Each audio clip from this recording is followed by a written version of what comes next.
it's breaking news, it's breaking here. Featuring sports with Mike Fitzgerald, entertainment with Patrick Conway, and your hosts, Nicholas Taylor and Chris Fichtel.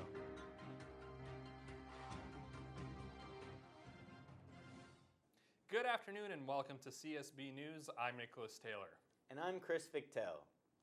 A submarine has now joined the search for the black box from missing Egypt Air Flight 804. The aircraft vanished en route from Paris to Cairo. Egyptian President El-Sisi ordered the expansion of the search 5 days after the flight went down over the Mediterranean Sea. We now know 2 error messages were sent, one suggesting a fire and the other suggesting an electrical failure. But El-Sisi says, quote, "All scenarios are still open. It's important that we don't assume that a certain scenario happened." Egypt's tourism industry has suffered blows in the past due to terrorism, which makes the investigation critical for Egypt. There have been no claims of responsibility from any terrorist organizations. The two-party frontrunners in the presidential election are butting heads yet again.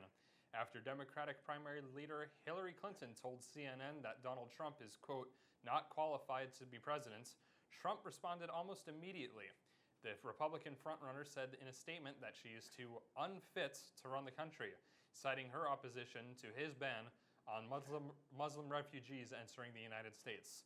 Not long after was Trump endorsed by the National Rifle Association, where he continued his mudslinging on Clinton, telling the crowd she, quote, "wants to take away your guns." An advisor for Clinton responded that Trump was, quote, "peddling falsehoods." Residents are fuming over the birds, noise, and odors coming from the Ocean County landfill in the Oak Knoll neighborhood of Manchester Township. The landfill has been around since the early 90s, but people have only complained about problems since the turn of the century. The rumbling from the machinery has also caused damage to the foundations and moldings of nearby homes. After receiving a ton of angry emails and letters, Mayor Kenneth Palmer finally reached out to the president of the Ocean County Landfill Corporation, Lawrence Hesse, and the two led a May 9th meeting to hear out the concerns of the masses. After the meeting, several members of the public balked at their ideas, saying they don't have the time or the money to fix the problems of the landfill. The wait is over, folks. Uber has announced that their first self-driving car has begun to drive on the streets. That's right, the self-driving car has begun to hit the streets of Pittsburgh. Uber hired robotics experts at Carnegie Mellon University to work at the company's Advanced Technology Center, which is located in Pittsburgh. The company said that in a post that this self-driving car is an attempt to reduce the number of traffic fatalities that are the result of human error. The car, a Ford Fusion hybrid, has a roof full of radar, lasers, and cameras, as well as a safety driver behind the wheel, just in case of an emergency. I don't think I'm ready to get in one of those cars. I'm not either. A woman from Maricopa County in Arizona was confirmed to have contracted the Zika virus. Health workers contacted the patient after learning about her case and ensured that she will stay indoors in an attempt to avoid being bitten by mosquitoes and to further prevent the spread of the virus. Zika was first observed in Uganda in 1947 and has spread violently across Central and South America. The director of the Arizona Department of Health Services, Dr. Kara Kreis, says her department has been expecting a case of Zika to arrive in Arizona. Crews are working around the clock to restore train service after a fire. Here's CSB's News' Patrick Conway with the story.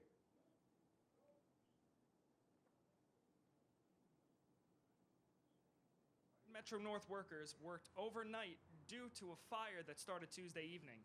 This fire started because of a generator that spread to a propane tanker underneath the elevated tracks on 119th Street and Park Ave in East Harlem.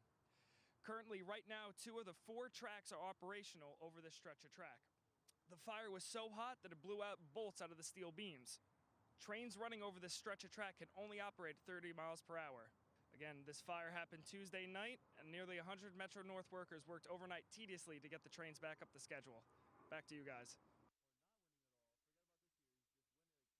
Government on its offensive to take back the city of Fallujah in central Iraq. The city was among the first to be infiltrated by the terrorist group ISIS. The mission is headed by Iraqi Prime Minister Haider al-Abadi, who is focused on driving ISIS control completely out of his country under mounting protests and political pressure in Baghdad. Meanwhile, ISIS is responding to Iraq's offensive with bombing along the Syrian coast. 2 car bombs and several suicide bombers blew up almost simultaneously in the normally quiet cities of Tartus and Jabla. Over 100 people are believed dead. The bombs were set up outside a hospital entrance and a bus station. ISIS claimed responsibility through its news agency. The Highland Park School Board will vote on a new transgender policy Monday evening. The policy will give transgender students access to any school locker room, sports team, or organization based on their affirmed gender. The plan from the Middlesex County School will also train employees in promoting an LGBT-affirming class environment, prohibit discrimination, and protect the students' privacy. The superintendent of schools and parents will meet around 6:30 p.m. to the Board of Education meeting to show unified support for the policy. This vote comes weeks after the Obama administration told public schools nationwide to allow transgender students use of bathrooms and locker rooms consistent with their gender identity. Coming up after the break, we have more information on the trial of police treatment of Freddie Gray. We'll be right back. Are you tired of being lectured by professors for hours every week? Don't like being a number instead of a person in a big class? How about studying law books or doing math until your brain explodes?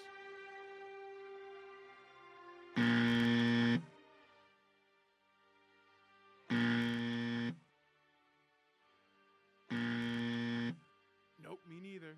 That's when I found out about the Connecticut School of Broadcasting, established in 1964, which is the oldest and largest broadcasting school known to man. They have 12 campuses from Massachusetts to Miami. All training is hands-on, editing, filming, anchoring your own TV or radio show. You don't have to worry about your work schedule because they offer courses day and night. Artie Lang, Jerry Recco, Joe Benigno, they all went right here at CSB. Call 1-800-TV-RADIO or check them out at gocsb.com today. Hello everyone, I'm Patrick Conway with all you need to know about entertainment. The Billboard Music Awards aired last night on ABC. Britney Spears kicked off the show with a medley of hits after she won the Millennium Award. Celine Dion made her first television appearance since her husband and brother's death back in January. She performed Queen's "The Show Must Go On," then received the Icon Award. Madonna teamed up with Stevie Wonder for a tribute to Prince. Kesha also took the stage for the first time since her legal battle with Dr. Luke. Adele also dropped the music video for her brand new single, "Send My Love to Your New Lover." Winners include The Weeknd, Adele, Justin Bieber, and Rihanna. The Angry Birds movie was #1 this weekend at the box office with $39 million. Captain America: Civil War has made over $1 billion worldwide. Neighbors 2: Sorority Rising opened with $21 million. It was down 55.5% from the opening of the first movie. New release this week include X-Men Apocalypse and Alice Through the Looking Glass. Drake's 4th album, Views, is #1 for the 3rd week in a row on Billboard 200 chart. Meghan Trainor's sophomore album, Thank You, debuts at #3 with 84,000 copies sold. Fifth Harmony's sophomore album, 7/27, drops this Friday. Tonight on television is part 1 of the 2-part finale of Dancing with the Stars. Part 2 airs tomorrow night. After Dancing with the Stars tonight, the premiere of Bachelorette, both shows on ABC. Other new shows tonight include the season finale of Gotham for Fox, the season premiere of Whose Line Is It Anyway on the CW, and part 1 of the 2-part finale for The Voice on NBC. This was your entertainment news. I'm Patrick Conway. When you're driving in the morning, afternoon, or evening, chances are that you listen to the radio. When you get home, it's possible that you're going to be watching television. You probably thought to yourself many times, I can be that guy, but how? If that's the case, then come explore the Connecticut School of Broadcasting. Since 1964, they have been training people of all professions what it's like to perform and work in a media environment. Their classrooms are studios, where they teach you how to use the latest technology for television, radio, and so much more. Our instructors have years of experience. They'll show you how to perform in front of a camera, behind a microphone, and all the behind-the-scenes work that goes into it. And best of all, no textbooks required. You will learn by doing. Everything will be hands-on, and scholarships are available just as long as you can say chikungunya. Chikungunya. Chikungunya. Chicken gunya. The Connecticut School of Broadcasting. Call 1-800-TV-RADIO or visit gocsb.com for a location near you. Edward M. Nero, a Baltimore police officer, was acquitted of all charges this morning in the death of Freddie Gray. The verdict is now likely to renew and fuel the debate over whether anyone will be held responsible for Mr. Gray's death. Nero was found not guilty of second-degree assault, 2 counts of misconduct, and reckless endangerment of Freddie Gray, an African-American man who died after being injured while in police custody. The verdict raises more questions than answers, as his family still looks to see if anyone will be held responsible. 5 officers are still yet to hear their verdict, so there is still hope that some of those questions will be answered. While Officer Nero was acquitted, the highest profile prosecution in the case will be for Caesar R. Gordon, who was the driver of the police wagon in which Mr. Gray is believed to have broken his neck. Over 100,000 people in Bangladesh are returning to their homes after the country was hit by tropical cyclone Roanu over the weekend. The storm brought punishing winds and heavy rain, causing thousands to be evacuated. The cyclone also triggered landslides and uprooted trees, damaging power and communication structures in most of the country. The storm killed an estimated 24 people, but there is no official death toll at this point. Morley Safer, the veteran correspondent who was a force on 60 Minutes for over 40 years, died on Thursday. Prior to his stint on CBS, Safer worked for CBC in Canada, where he was born. Jeff Fager, friend of Safer and executive producer of 60 Minutes, said, quote, "This is a very sad day for all of us at 60 Minutes and CBS News. He was a master storyteller, a gentleman, and a wonderful friend." Morley Safer was 84 and is survived by his wife, his daughter, and 3 grandchildren. Now let's go to Mike Fitzgerald with this breaking news from Manhattan. Mike? For CSB News, I'm Mike Fitzgerald reporting live from 49th Street and 8th Avenue, where a man wielding a knife was shot this morning by police in the height of rush hour. Officers responded to a call that a man got into an altercation with a cashier at a food emporium where he was trying to buy a beer around 8:30 a.m. Upon arriving at the scene, officers say that the man was being aggressive and belligerent, and he was swearing at people in the store. Officers got him outside where they fought on the street, and then the man drew a knife. The man approached officers with a knife, and then police shot him. One of the police officers who arrived on the scene was slashed with a knife before police opened fire on the suspect. A female bystander was hit with one of the 9 shots fired. We do not know how severe her injuries are. This happened a few hundred feet away from theaters showing Wicked and the Book of Mormon. The man's name who was shot has not been released, and we do not know if he has had a history of a criminal record or a history of mental illnesses. Police are still looking at the surveillance video to determine what happened. A man was shot fatally by police this morning. I'm reporting live from 49th Street and 8th Avenue. Mike Fitzgerald, CSB News, back to you. Mount Everest has claimed its first victims of 2016. 4 climbers have died within the span of 4 days, and 2 others have gone missing. One of the climbers fell to his death while the others succumbed to sicknesses caused by the extreme altitudes at the peak of the mountain. This year's climbing season started last month as the country of Nepal was recovering from a devastating earthquake that struck last year. Already over 400 people have attempted to conquer the world's tallest mountain, which is more than the average of previous climbing seasons. I won't be climbing that anytime soon. I won't either. An NYPD officer has been stripped of his gun and badge after being filmed pointing a gun at an innocent bystander. The incident happened on Thursday evening at a public housing complex in Harlem. The video uploaded on Facebook shows 2 officers wrestling a man on the floor of a lobby of an apartment building. Police say the man had been resisting arrest by fleeing from the police after riding an illegal dirt bike. 19-year-old Ja Nico Harvey was arrested for menacing and disorderly conduct. A police spokesman says internal affairs investigators are probing the incident.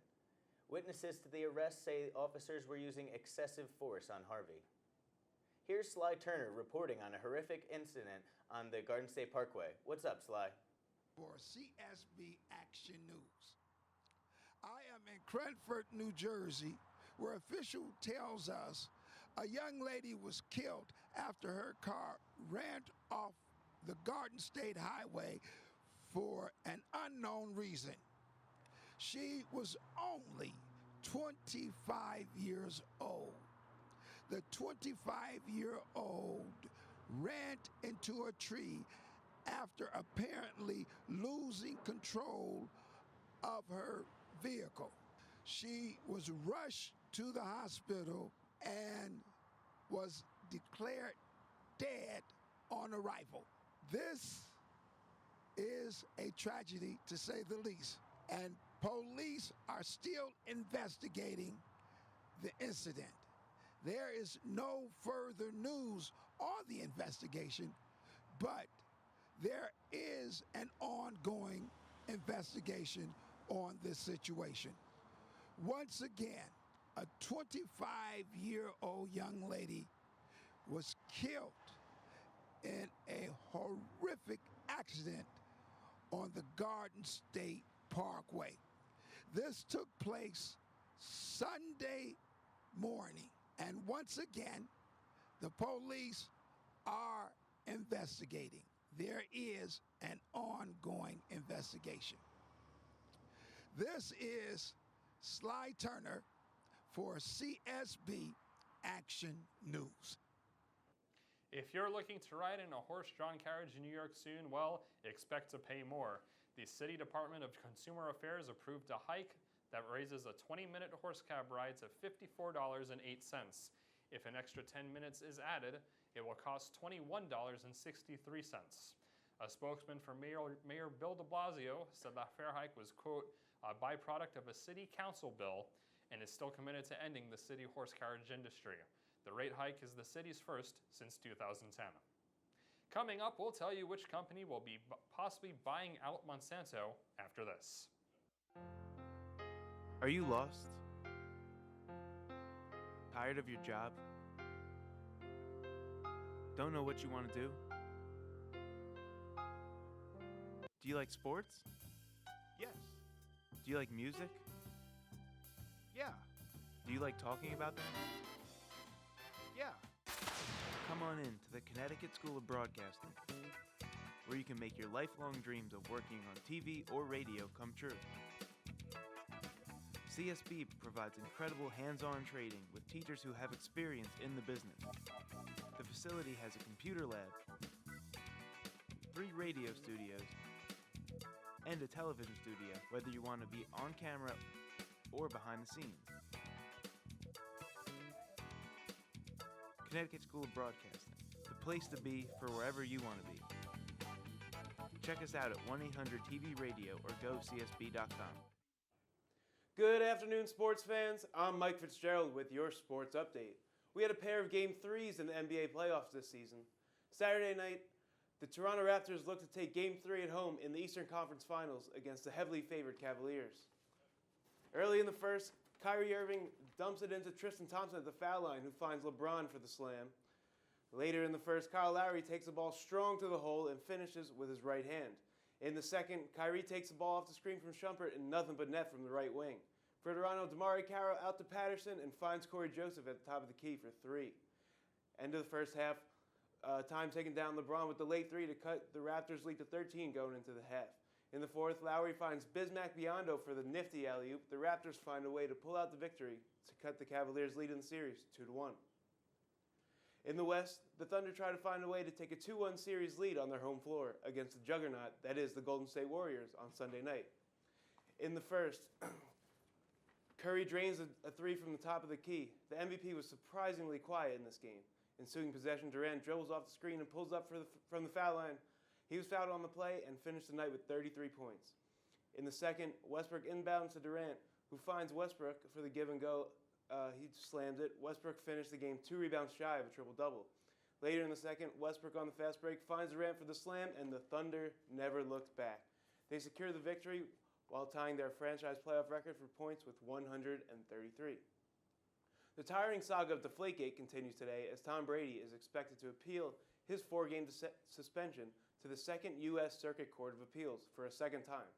Today is the last day that Brady and his team could file an appeal after they received a 2-week extension from the initial May 9th deadline. The NFL Players Association recently added Theodore B. Olson to its legal team for this case. We will keep you updated as this story unfolds. That's it for sports. I'm Mike Fitzgerald. Those who talk, those that do. the dream, those that be, trained, untrained.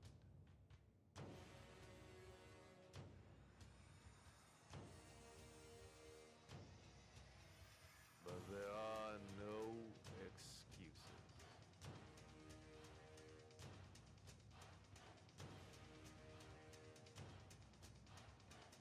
Which one will you become?